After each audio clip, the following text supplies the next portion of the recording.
Hey guys, and today we will be reading The Isle of the Lost from Melissa de la Cruz. Well, at least a little bit of it. Once upon a time, during a time after all the happily ever afters, and perhaps even after the ever afters after that, all the evil villains of the world were banished from the United Kingdom of Aradon and imprisoned on the Isle of the Lost.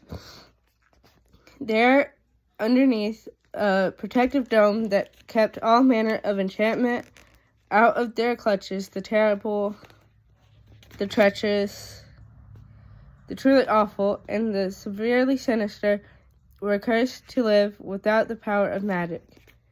King Beast declared the villains exiled forever.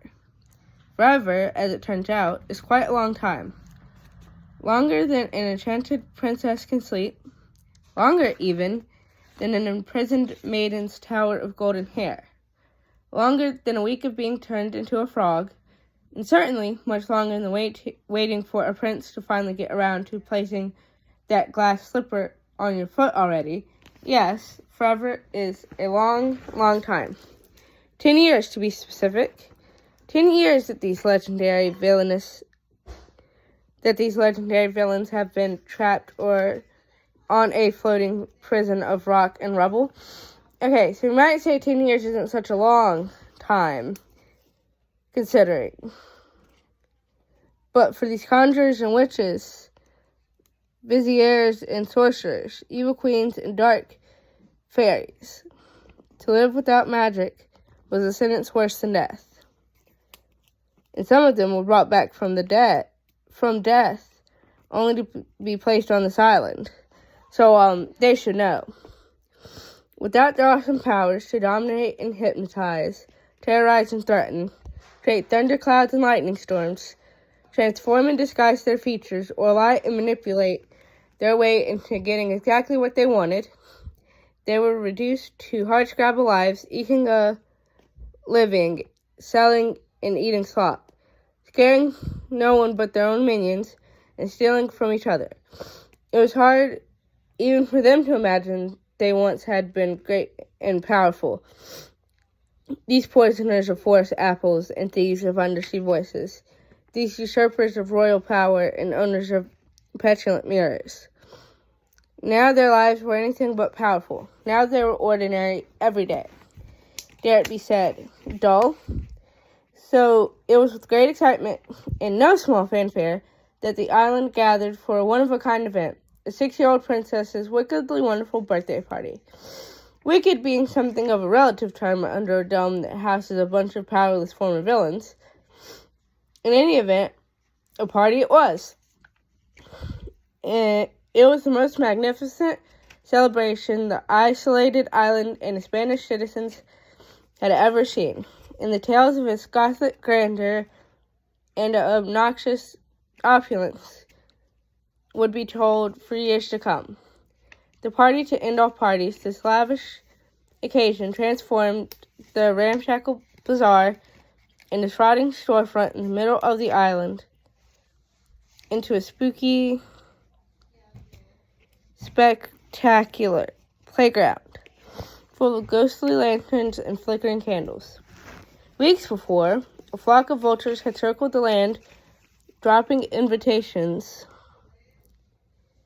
on every shabby doorstep and hovel, so that every grubby little urchin from every corner of the island would be able to partake in this enchanting and extraordinary event. Every little urchin on the island, except for one malicious little fairy. Whether her invitation was lost to the winds and torn to tatters or devoured by the hungry buzzards themselves, or gasped, never even addressed in that looping royal scrawl, as was suspect, we will never know.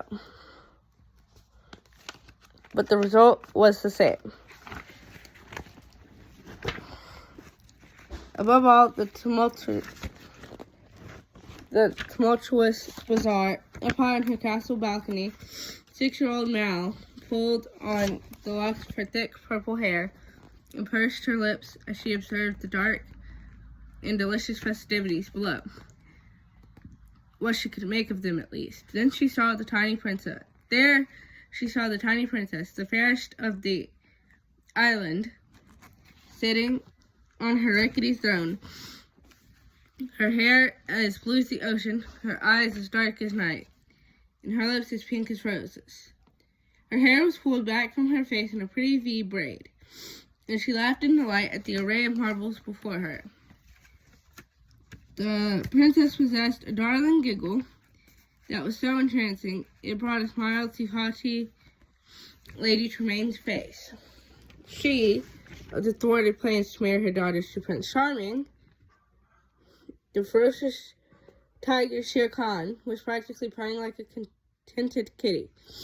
And for all time's sake, Captain Hook bravely stuck his head between Tick-Tock's open jaws, if only so he could make her laugh and hear that lovely peal again. The princess, it would seem, could make even the most horrible villain smile. But Mal wasn't smiling. She could practically smell the two-story cake made of sour apples, simply red and lusciously wormy. And try as she might, she couldn't help but overhear the screeches of the parrot Iago as he repeated over and over again the story of talking caves that held riches beyond measure, until the assembled villagers wanted to wring his feathered neck. Mal sighed with green-eyed jealousy as the children gleefully tore into their batty bags. The crumpled containers hold a variety of evil sidekicks to choose from. Pet baby moray eels, akin to the slinky flotsam and jetsam, swimming in tiny bowls. Cackling hyenas, who are no quieter than the infamous Shinzy, Banzy, and Ed, prancing in adorable black kittens from Lucifer's latest litter. Their badly behaved recipients screaming with excitement. As the party escalated in feverish merriment, Mal's heart grew black as her mood, and she swore that one day she would show them all what it meant to be truly evil. She would grow up to be greedier than Mother Gothel, more selfish than Cinderella's stepsisters, more cunning than Jafar, more deceptive than Ursula. She would show them all that she was just like her mother, she yelled, as the shadow of two looming and ominous horns made their way towards the balcony, and her mother appeared, her purple cape fluttering softly in the wind. Her mother's voice was rich, melodious, and tinged with menace. "What is going on here?" she demanded, as the children below tittered at the sight of a highly inappropriate shadow puppet mounted by the frightening Dr. Facilier. It's a birthday party." "It's a birthday party," Mal sniffed Mal, "and I wasn't invited." "Is that right?" her mother asked. She peered at the celebration over Mal's shoulder, and they both took in the sight of the blue-haired princess giggling on a moth-eaten velvet pillow as Gaston's hairy and handsome young twin sons, Gaston Jr. and Gaston III, performed feats of strength, largely balancing their enormous booted feet on each other's squashed faces to impress her. From the sound of things, it was working. "Celebrations are for the rabble," her mother scoffed. Mal knew her mother despised parties of any kind. She despised them almost as much as she did kings and queens who doted on their precious babies, chubby little fairies with a knack for dress design, and obnoxious princes on even more obnoxious valiant steeds. Nevertheless, Eva Queen and her horrid progeny will learn soon enough from their spiteful little mistake, her mother declared. For her mother was the great Maleficent, mistress of darkness, the most powerful and wicked fairy in the world, and the most fearsome villain in the land. Or, at least she had been. Once upon a time, her mother's wrath had cursed a princess. Once upon a time, her mother's wrath had brought a prince to his knees. Once upon a time, her mother's wrath had put an entire kingdom to sleep. Once upon a time, her mother had all the forces of hell at her command, and there was nothing Mal desired more in her heart than to grow to be just like her. Maleficent stepped to the balcony's edge where she could see out the whole island all the way to the sparkling lights of Ardon. She raised herself to full height as thunder and lightning